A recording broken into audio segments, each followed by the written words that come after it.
Tarde, meninos e meninas. Na aula de hoje, o que é que vai acontecer? Prestem atenção.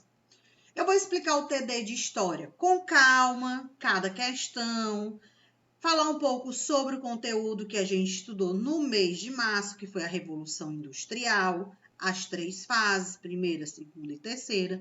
E lá no finalzinho da aula, sobre o TD de Filosofia, eu vou dar algumas informações e esclarecimentos de como vocês devem responder o TD. Eu não vou falar sobre o conteúdo, eu vou só informar como vocês vão observar as questões e de que forma vocês irão responder, certo? Diante de todo esse nosso contexto sobre a Revolução Industrial que vamos estudar, antes de tudo, o nosso esqueminha de sempre, a chamada. Então, bora lá. Ana Letícia. Presente. Ana Tereza. Arthur. Presente. Carlos Gabriel. Presente. Clarice. Jader. Presente.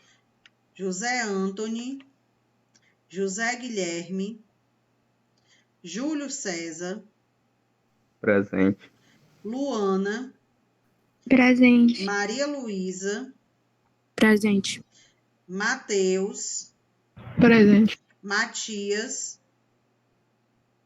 Miguel Cailo. Presente. Osmar. Rebeca. Vitória. Uellen. Bora lá. Dentro do nosso assunto da Revolução Industrial, desliga o microfone. Bora lá. A Revolução, ela teve 3 fases. Quais foram essas fases? A primeira ocorreu na Inglaterra, país europeu, país desenvolvido, país capitalista, ou seja, um país de grande potência. A segunda fase ocorreu também na Europa, com os países, além da Inglaterra, Espanha, Alemanha, França. Além da Europa, na segunda fase, tivemos outros 2 continentes que os países entraram no processo de industrialização, que foi Estados Unidos na América e o Japão na Ásia. E a terceira fase entra no mercado competitivo, todos os países subdesenvolvidos. Como foi que procedeu essas 3 fases? Começando lá na primeira com a Inglaterra. Nesse período da primeira fase com a Inglaterra, o que foi que ela percebeu? Que outros países da Europa estavam crescendo economicamente. Que países eram esses? Portugal e Espanha, através das grandes navegações, das expansões marítimas, onde eles tinham como objetivo sair de Portugal, sair da Espanha na Europa, ir até as Índias para comprar especiarias, porcelanas, tecidos, levar de volta para a Europa e comercializar na feira, ou seja, vender. Produtos esses que não eram encontrados com facilidade lá na Europa, porque não fazia parte da sua cultura. A Inglaterra, tendo essa visão, pensou o seguinte: eu tenho que entrar também dentro da Europa com um mercado competitivo. Tem Portugal e Espanha que são navegadores, comerciais, tem especiarias, porcelanas, tecidos sendo vendidos na Europa. Tem a França, que é um país que tem a maior dominação militar, envolvidos em conflitos e tem um grande poder. Tem a Alemanha, que é um país totalmente controlado com regimes ditadores, país que tem um domínio sobre seu território. Eu preciso me destacar também dentro da Europa. Então, o que foi que eles pensaram? Analisaram toda a situação dentro do seu território, viram em que parte eles poderiam investir. E aí observaram as fábricas, onde as empresas elas tinham uma grande quantidade de pessoas trabalhando. Aquelas pessoas exerciam todo o processo da construção daquele produto. Quando eu digo todo o processo, era o quê? A partir do momento do desenho, ou seja, o rabisco, até a conclusão final, a preparação para ser comercializado. Então, a pessoa ela realizava todas as fases daquele produto. E aí eles identificaram que nessas fases a mão de obra ela era lenta, o custo era baixo. Quando eu digo custo baixo, por quê? Quando eles produziam em pouca quantidade, eles vendiam também em pouca quantidade. Aí eles tiveram a seguinte ideia: vamos construir máquinas, comprar máquinas, desenvolver máquinas que vão ajudar a melhorar a nossa produção. E aí a gente vai substituir uma mão de obra pela máquina, dando início ao processo de industrialização, de mecanização. Quando isso começou a acontecer lá na Inglaterra, a notícia começou a se espalhar pela zona rural, pelo campo. Lá na cidade estão oferecendo emprego. Lá na cidade a gente vai ter uma melhor qualidade de vida. Vamos ter trabalho, vamos conseguir ter uma casa para morar. Nossa perspectiva de vida vai ser melhor do que aqui no campo. Então vamos fazer o quê? As famílias começaram a sair do campo e ir com destino à cidade, dando o processo do êxodo rural. Só que não eram poucas famílias, eram muitas. Então, diante dessa quantidade de pessoas, o que foi que começou a acontecer dentro dos países da Revolução Industrial, tanto na primeira fase como na segunda fase? Muitos homens à procura de emprego, filas gigantescas, esperando uma oportunidade. Todo dia se formavam filas na frente das fábricas, com a esperança de, naquele dia, eles serem empregados. E por que eles tinham essas esperanças? Porque os trabalhadores não tinham plano de saúde, condições de trabalho eram em péssima qualidade. Se eles ficassem doentes, eles tinham duas possibilidades, esses trabalhadores. A primeira, comunicar que estava doente, ser mandado para casa e depois ia ser demitido, ou esconder a doença e trabalhar doente para não ser demitido. Então, o que acontecia? Muitos iam trabalhar doente e aí dentro da fábrica acabava passando mal. Por que eles passavam mal? Porque era um galpão fechado, abafado, não tinha iluminação, não tinha ventilação. Quando eu falo que não tinha iluminação, uma iluminação apropriada.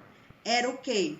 Iluminação de lamparina, como a gente chama, iluminação com baixa intensidade, não tinha ventilação, não tinha janela para circular o vento, o chão era de terra batida, então à medida que eles iam se locomovendo dentro do galpão, a poeira subia, começavam a apresentar problemas de saúde, problemas respiratórios, mal-estar.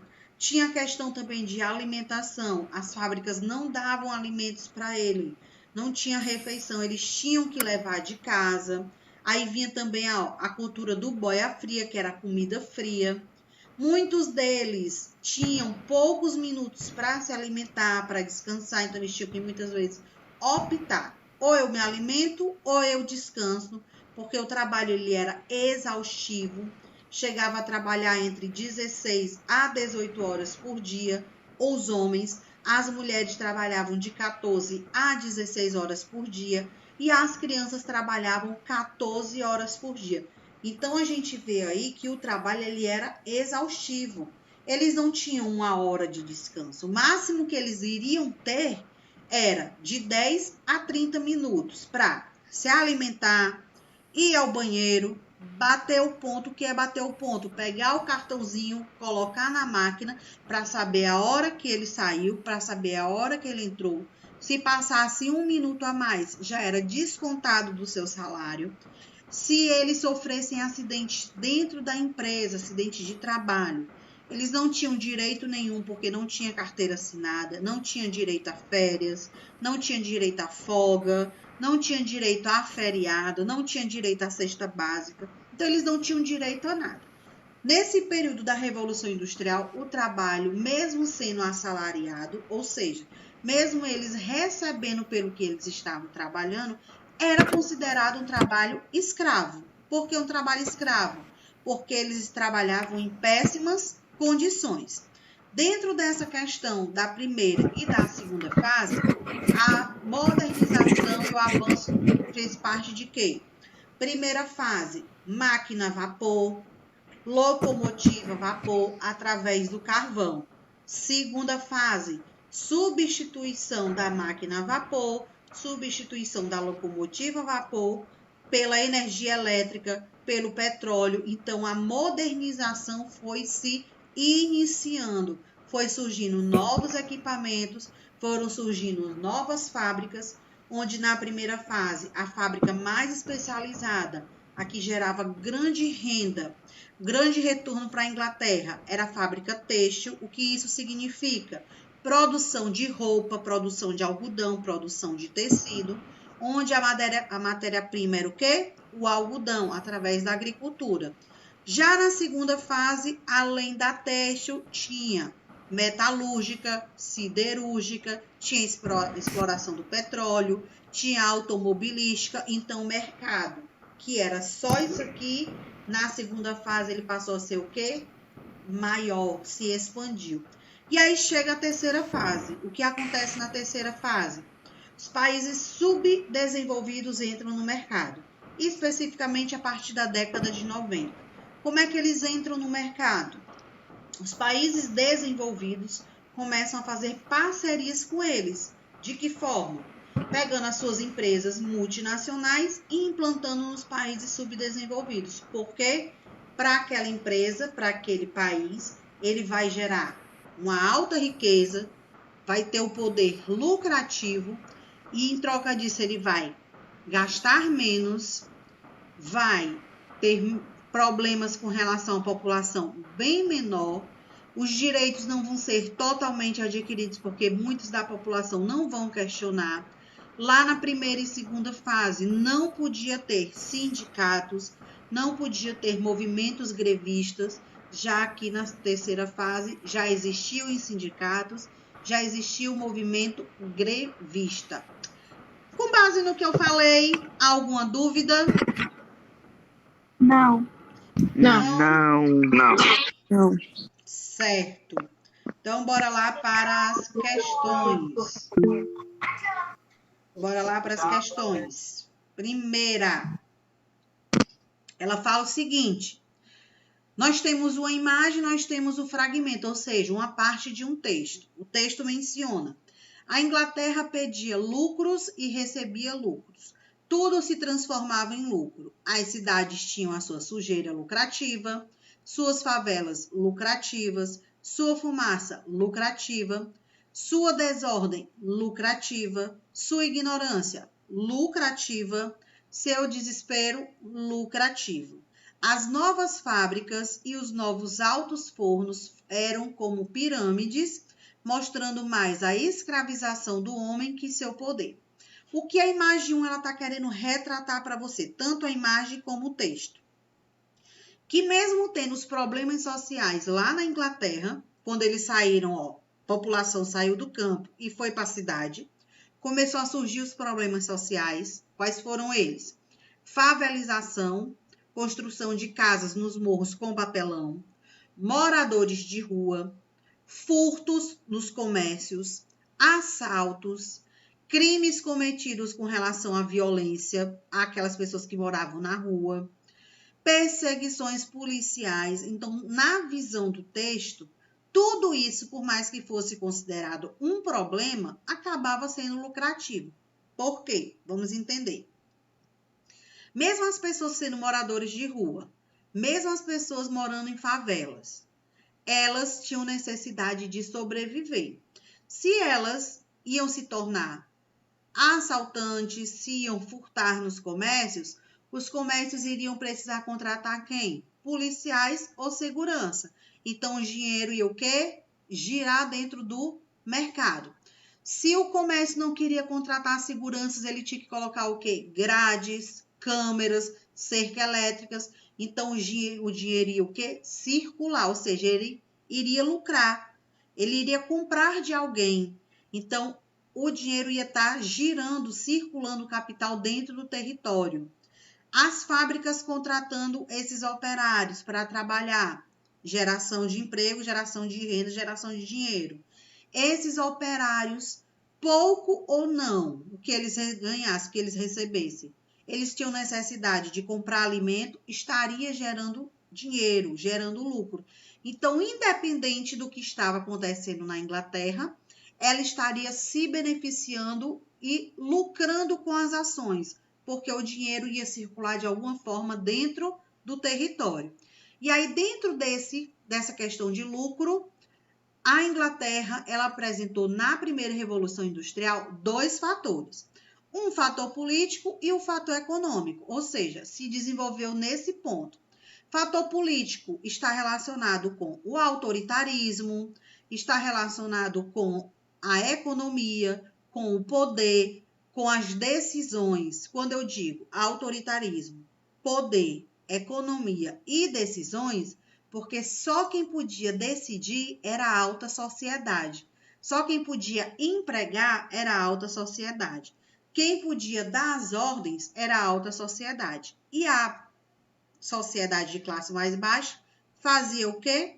Baixava a cabeça, aceitava o que estavam lhe propondo, pouco ou não aceitavam sem questionar, porque eles tinham o seguinte pensamento: ruim com pouco, pior sem nada. É preferível eu ter R$100 do que eu não ter nada. É preferível ter R$100 e comprar alimento para minha família do que eu não ter nada para oferecer para meus filhos. Então, independente do valor, eles aceitavam as propostas que eram lhe oferecidas lá na primeira fase da Revolução Industrial. E o fator econômico está relacionado com o giro capital, o giro de dinheiro, está relacionado com a exploração da mão de obra nas empresas, onde as empresas crescem economicamente e a população continua estagnada ou pobre. Com base nisso que eu falei, olha o que a primeira questão está pedindo. Cite 2 fatores, um fator político e um fator econômico que contribuíram para que a Inglaterra se tornasse a primeira em industrialização. Eu acabei de mencionar, dando exemplos de fatores políticos, dando exemplo de fatores econômicos. É só você lembrar o que eu falei. Foi a resposta da sua primeira questão. Eu tirei da tela para vocês poderem, não se tocar, não se ligar. Fator político está relacionado com poder, lembre que foi o que eu falei. Fator econômico está relacionado com capital. Lembre o que foi que eu mencionei quando estava explicando. Segunda questão. Todo o processo de industrialização é necessariamente doloroso, porque envolve a erosão dos padrões de vida tradicional. Aí nós temos o texto. Contudo, lá na Grã-Bretanha, ou seja, lá na Alemanha ou lá na Espanha. E aí? Grã-Bretanha, Alemanha ou Espanha?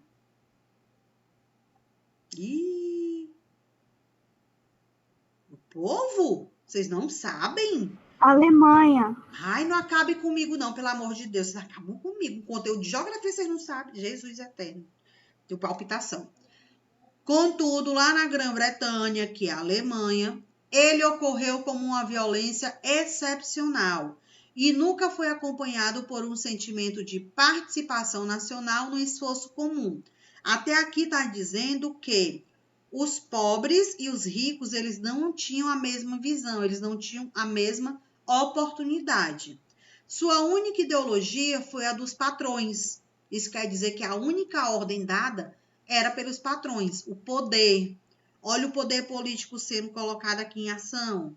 A autoridade, exigir, a determinação.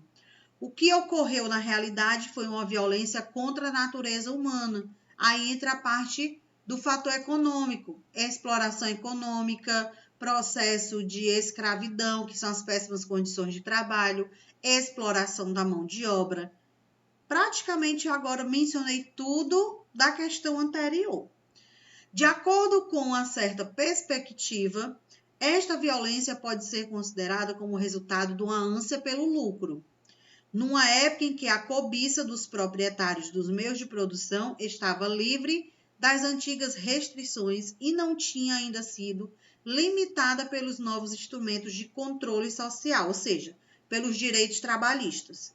Não foi nem a pobreza, nem as doenças e nem os responsáveis pelas meias negras sombras que cobriam os anos de Revolução Industrial, mas sim o próprio trabalho.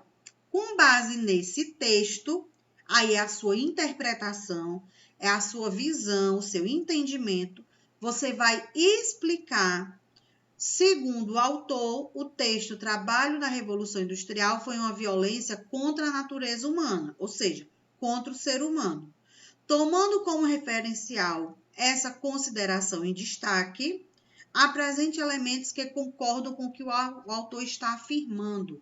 Então, você vai falar sobre ações que ocorreram dentro da Revolução Industrial, principalmente na primeira fase, que caracteriza as péssimas condições de vida. Falei lá no comecinho da aula. As péssimas condições de trabalho, que os trabalhadores não tinham direito, como era a vida deles dentro das fábricas. Só lembrar. Terceira questão. Não venham me dizer que está difícil, que não está não, viu, meu povo? Terceira questão. A paz não passa de um engodo, de uma quimera, de um sonho fugaz. A indústria tornou-se o suplício dos povos, depois que uma ilha de piratas, olha a ilha de piratas que ele está falando, a Inglaterra. Por quê? Lá no período das grandes navegações, os navios ingleses, eles atacavam os navios portugueses e espanhóis, eram os navios piratas. Eles roubavam as mercadorias. Então, ele está lembrando desse período das grandes navegações para continuar a Revolução Industrial. Houve uma transformação nas fábricas, lá na Inglaterra, e oficinas relacionadas com viveiros de mendigos. O fragmento foi escrito em 1808. Mostra a visão de Charles Fourier acerca do nascimento das fábricas, como surgiu as fábricas na Inglaterra. Explique por que o autor chama as fábricas de viveiros de mendigos. Aqui na terceira questão, para você responder ela, o que é que você vai lembrar? É muito parecida com a segunda. O que é que você vai lembrar na terceira questão? Eles tinham direitos trabalhistas? Eles tinham roupas apropriadas para trabalhar? Eles tinham condições de alimentação apropriada? Tinham direito a plano de saúde? Se eles ficassem doentes, eles tinham direito de ficar em casa e depois retornar para o seu trabalho de forma normal e receber, mesmo estando afastado porque estava doente? Eles tinham os direitos adquiridos ou eles não tinham? Então, a terceira questão você vai dizer por que eles eram considerados mendigos. Como era a condição de vida deles. Eles ganhavam muito, eles ganhavam pouco, eles tinham uma casa boa, ou eles moravam em ruas, ou moravam em favelas que foram construídas nos morros. Você vai explicar como era a vida desses trabalhadores. Deu para compreender a terceira? E aí? Deu ou não? Sim. Quarta questão. Na Europa, até o século XVIII, o passado era o modelo para o presente e para o futuro. O velho representava sabedoria, não apenas em termos de uma longa experiência, mas também de uma memória como eram as coisas, como eram feitas e, portanto, como deveriam ser feitas. Atualmente, a experiência acumulada não é mais considerada tão relevante. Desde o início, a Revolução Industrial trazia uma novidade para cada geração e muito mais marcante do que a semelhança do que havia antes. Explique de que maneira a Revolução Industrial alterou o sistema de produção. O que é que a quarta questão está falando? Que muita coisa que tinha lá no passado, hoje não existe mais. Quando a gente fala dessas muitas coisas, são os objetos. Por exemplo, o celular. O celular de hoje é como o celular do passado? Sim ou não? Não. Não De que mesmo. ponto a gente pode observar? De que ponto a gente pode observar? Antigamente, o celular só quem tinham eram os empresários das multinacionais. Primeiro ponto tá aí. Hoje, o celular já está de acessibilidade para qualquer pessoa dentro do nosso território. O que vai depender? Então, os celulares, lá para trás, na década de 90, qual era a função dele? Ligar e receber ligação. Só isso. E só quem tinha eram os grandes empresários, das empresas, das multinacionais. Com o passar do tempo, a população foi tendo acesso. Então, hoje, a gente tem vários modelos, várias marcas, elas são concorrentes. Cada celular apresenta para o consumidor, que é o público, a sociedade, suas garantias. Quando eu digo garantias, é o tempo de uso, é um programa, é um sistema, é uma facilidade para você comprar em 10, parcelando em 10 vezes, parcelando em 12 vezes, se compra no carnê, se compra no cartão de crédito, se compra à vista, ou seja, hoje a gente tem 1001 possibilidades para comprar um celular. Vai depender de quê? Do nosso bolso. Então, eu posso comprar um celular e parcelar em 10 vezes, passar o resto da vida pagando ele, vamos dizer assim, como eu posso comprar também um celular à vista. Vai depender do preço que ele vai estar acessível para mim. E a classe social hoje, ela pode ter o celular independente de ser rico, ser médio ou ser pobre, porque nós temos vários preços no mercado. Mas lá na década de 90, não tinha essa qualidade, vamos dizer assim, das classes sociais. Só quem podia ter era a classe alta, nem a classe média e nem a classe baixa. Celular veio sofrendo modificação com o passar do tempo. Ele foi o quê? Aprimorando. Quando eu digo aprimorando, foi diminuindo o tamanho, foi diminuindo as teclas, que antes era de número. A tela, ela passou a aumentar. Antes era, vamos dizer assim, analógico, ou seja, você apertando nos botões. Hoje já é no touchscreen, já é todo digital. Tem celular ainda no analógico, ou seja, você apertando nos botões? Tem, ainda tem. Mas é o que eu digo para vocês. Hoje o mercado ele oferece várias possibilidades para atingir todas as classes sociais. Mas isso vem ocorrendo com o passar do tempo. Quando eu digo esse passar de tempo, é da primeira, segunda e terceira revolução industrial. E que os países subdesenvolvidos, como o Brasil, por exemplo, só chegou na terceira revolução industrial a partir da década de 90. Aí, com base nisso, vocês vão dizer qual foi a forma de alteração, o que foi que surgiu lá na primeira fase, que fez com que sofresse modificações até hoje. Ó, nós temos mecanização, que foi a implantação dentro das indústrias, a implantação das máquinas, então a mecanização. Tivemos a ampla concorrência, porque as fábricas passaram a se tornar concorrentes, quem produzia mais, quem produzia com melhor qualidade, quem tinha o melhor produto, então passou a ter o quê? A competitividade. Respondi a quarta questão para vocês. Olha os dois nomes que eu falei. Quinta, vocês vão marcar. Quinta, vocês vão completar a frase, que é uma frase sobre a Revolução Industrial. Vocês vão lendo ela e vão completando de acordo com o que eu falei e explicando o assunto. A sexta questão fala sobre as condições de trabalho. Na imagem nós temos a representação de uma menina operária. Ela está na foto, a representação suja, descalça, jornada de trabalho 11 horas, na Inglaterra, no ano de 1910. Aí você vai lembrar que naquele período, eu já falei em aulas anteriores, a Inglaterra tinha galpões, porões que escondiam essas crianças para trabalhar de forma clandestina, porque elas tinham que acompanhar quem? Os pais. Lembrem disso e respondam o item verdadeiro. A sexta questão quer saber como eram as condições de vida. Eles tinham direitos trabalhistas ou eles não tinham? Eles tinham direito à folga ou eles não tinham? As condições de trabalho eram boas ou eram péssimas? É só vocês lembrarem. 7ª questão. Vocês vão marcar o item que está relacionado com a primeira fase da Revolução Industrial. Lembra que eu falei lá no começo?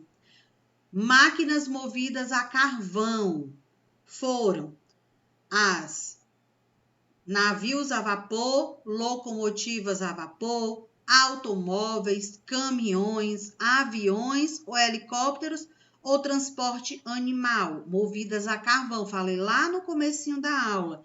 Falei os 2 meios de transporte. Um é marítimo e o outro é ferroviário. 8ª, vocês vão marcar o item falso sobre a Revolução Industrial. O que não fez parte da primeira fase da Revolução Industrial, o que não fez parte da segunda fase, o que não fez parte da terceira. Você vai marcar o que não tem a ver. A 9ª e a 10ª também são itens falsos. É só você lembrar também do que eu falei sobre a máquina a vapor e sobre os navios a vapor, que eram locomotivas, que eram as máquinas nas fábricas, que eram os navios a vapor, tudo utilizando o quê? O carvão para a sua funcionalidade. Com base nisso, vocês vão observar a 9ª questão e vão observar a 10ª. 9ª quer saber o que não bate com a segunda fase da Revolução Industrial. O que foi a segunda fase? Uso do petróleo, uso da energia elétrica, desenvolvimento das novas fábricas de siderúrgica, de aço, de metalúrgica. E na 10ª quer saber o que não faz parte da terceira Revolução Industrial, a atual. O que não faz parte era o que tinha lá na primeira fase e que na terceira não existe mais. Terceira fase está relacionado com a robótica, os robôs, está relacionado com a automoção industrial, está relacionado com a biotecnologia, que é o estudo das ciências, surgimento das vacinas. Então, com base nisso, eu já dei a dica de vocês da questão 9 e da questão 10. Dúvidas? Dúvidas? Não. Não. Com relação à filosofia, prestem atenção. As primeiras questões de filosofia, elas são de marcar ou de escrever? E aí? Do TD de filosofia. Elas são de marcar. Então, essas questões vocês vão ler o enunciado e vão pensar um pouco. É a sua questão de racionalização, ou seja, o seu raciocínio, o seu entendimento, com base no que o enunciado está falando. É uma questão de interpretação. As outras questões, que são subjetivas de escrever, elas estão perguntando sobre a vida do filósofo, onde ele nasceu, qual a sua história, qual o seu pensamento. Então, essas questões, o que é que vocês vão fazer? Lá no Class, eu já coloquei os 2 slides correspondentes, que foi slide de aulas que a gente já viu. Coloquei lá assim no texto, ó, filosofia, revisão, e tem 2 slides. Em vez de você assistir a aula, você vai só abrir o slide e identificar as respostas que estão dentro dele. Compreendido? Entendidos? Sim. Alguma dúvida? Sim. Perguntem agora o cálice para... Não, claro que não, né? Mas se surgir alguma dúvida quando estiverem respondendo, podem lá no Class perguntar, certo? Antes de eu encerrar. Então, já que não tem dúvidas, já que vocês não têm dúvidas, a gente vai encerrar a nossa aula por aqui. Mas se surgir a duvidazinha, faz o quê? Vai me perturbar lá no Class, sem nenhum problema, tá bom? Só tenham cuidado com o horário para ir perguntar as coisas. Nada de perguntar de madrugada, meu povo, né?